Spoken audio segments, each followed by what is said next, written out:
What's going on, guys? Welcome back to another video. So this video we're back working on the slammed mini drift quad.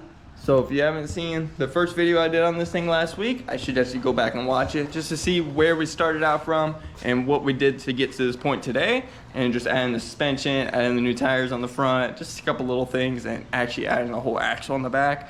But today's video is going to be pretty exciting, so we should hopefully start installing the engine onto the frame here. So I got a little engine plate sitting right on top of it from another project, so why not use it and get it slapped up on here, get it welded in, and then we can actually have an engine mounted up in this thing. So I am going to use a 196, I think it's like a 6 horsepower motor, same thing as like a 212, and get that bolted up in here just to keep it relevant with all the projects I got going on. Since I got 3 mini bikes sitting here, I got another 196 over there, and then I got a go-kart in the backyard, and hopefully get the engine mounted up today. And then this thing could at least start figuring out all the little nitty-gritty stuff like intake, exhaust, gas tank, and then chain, throttle, brakes, all the little nitty-gritty stuff to actually get this thing running and driving. And then in a day or two I should get the new tires in for the rear. So I ordered up some new tires. I think they're 13-inch tall tires for some 6-inch rims I got sitting on my desk over here. So once I actually get those tires in, we can get those mounted up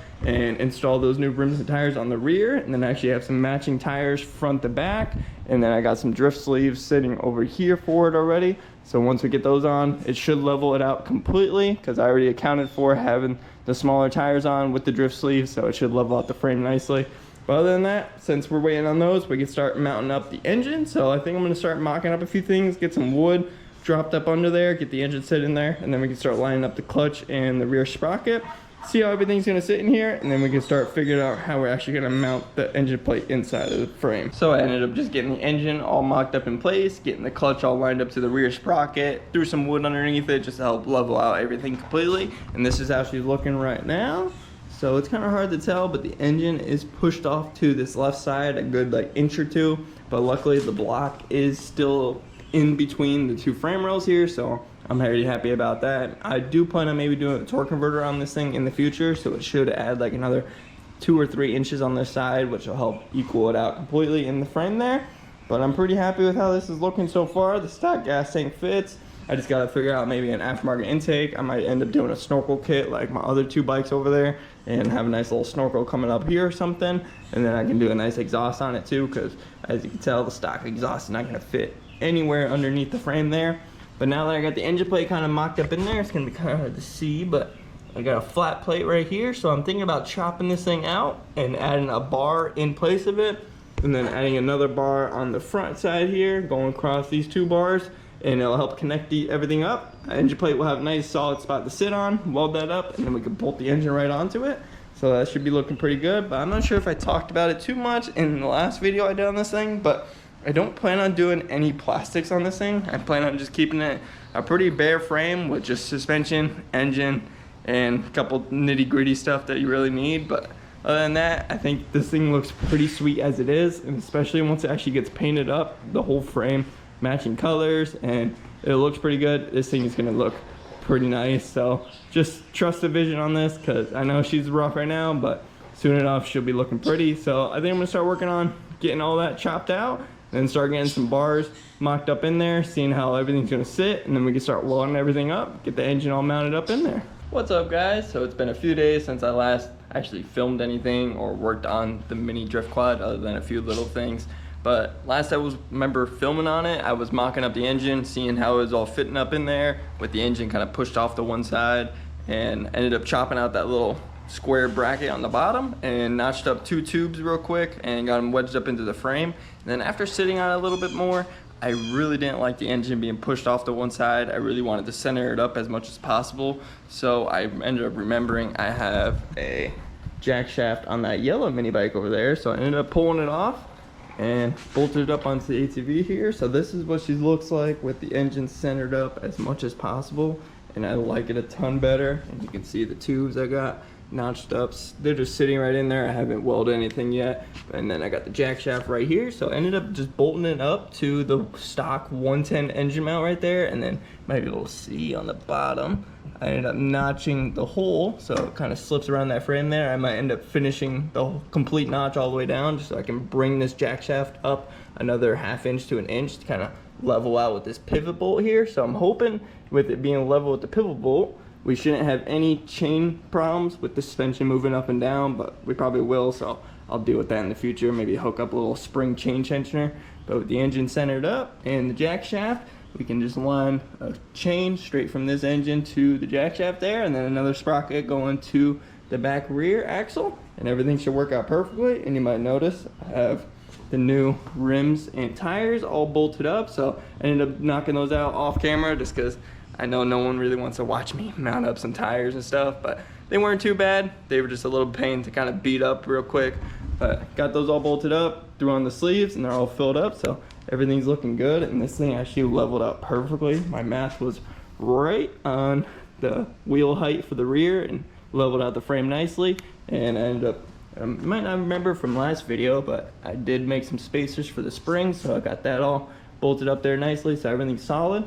So now officially we can get this motor welded up in there, get those bars welded in, and have this thing officially bolted up in there, and then we can start figuring out all the little nitty-gritty stuff now, especially now that I have a jack shaft. I do have the sprockets right there, so I can run those. I remember I was mocking up with that black engine right there just to see an idea with the stock gas tank and all that, how it's actually gonna fit, but this is the actual motor I'm gonna end up running. That motor's got some issues with smoking, idle and stuff like that, but this motor I ended up pulling off my off-road drag bike over there, so works out perfect. And it does have a 35 chain clutch on it. It might be kind of hard to tell. I do plan on switching to a 40 series just to have matching chains from the engine to the jack shaft and then to the jack shaft to the rear axle.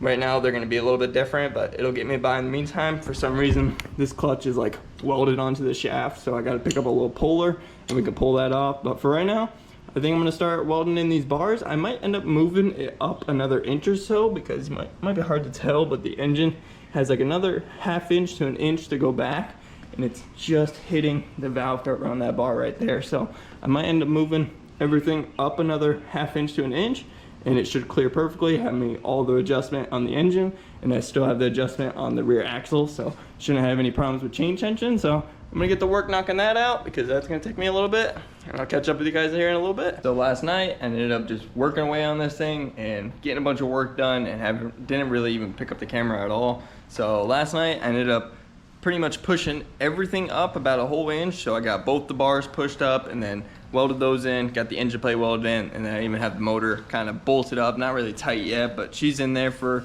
where she's gonna be. So this is how she's looking right now.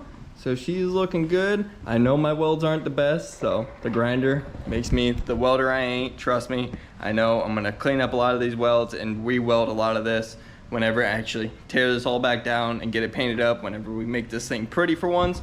But she's in there, she's more than solid, she ain't going nowhere. So I just gotta bolt her down and we're good to go. But I ended up starting to even play with the jack shaft setup. I notched that up, got that all bolted up in there, so that's all good to go. So we can actually start playing around with a few things like getting chains up in there, seeing how all that's gonna fit up, and actually start working away on all the little nitty gritty stuff. So that's probably what I'm gonna start working on, at least get some chains on this, see if I need to order up any, because I know there's a few more parts I need to order, so I'd rather order it all at once if I can. So start test fitting some chains, and I'm also gonna start prettying up the engine a little bit, like getting the pull start and side cover all back on there, maybe a little air filter, just to kind of make this thing all presentable, and we can start figuring out the rest of the parts we need. This thing should be pretty much almost finished up, at least by next video, so I'm pretty hyped about that. So let's get to work on this thing and see what we can get knocked out today. So I've been working away on the drift quad and got a few things knocked out, so I ended up having enough chain to knock out both chains here. So I ended up making a nice 420 chain for the rear